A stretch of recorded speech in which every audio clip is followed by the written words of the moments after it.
গ্রামীণ পুলিশের উদ্যোগে স্বেচ্ছায় রক্তদান শিবির। হুগলি গ্রামীণ পুলিশ চণ্ডীতলা থানার উদ্যোগে শুক্রবার এক স্বেচ্ছায় রক্তদান শিবির অনুষ্ঠিত হলো। এই রক্তদান শিবিরে উপস্থিত ছিলেন হুগলি গ্রামীণ police super Kamanashis Sen, SDPO Tamal Chakraborty, এমনকি রক্তদান করলেন চণ্ডীতলার আইসি অনিল কুমার রাজ। আমাদের শুভেচ্ছা তো রইল এবং এরকম আরও আজ মানুষের জন্য সবাই, শুধু পুলিশ কেন, সর্বস্তরের সবাই এগিয়ে আসে, এটাই চাই।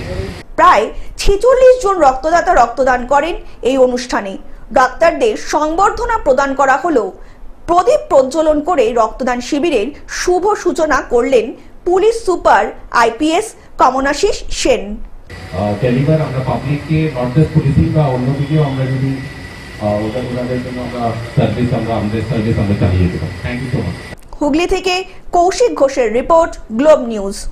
এখন থেকে গ্লোব টিভি দেখুন আপনার স্মার্টফোনেও। গুগল প্লে স্টোর অথবা অ্যাপল স্টোর থেকে ডাউনলোড করুন গ্লোব টিভি লাইভ অ্যাপ। এছাড়া জিও টিভি অ্যাপ থেকে দেখুন গ্লোব টিভি লাইভ।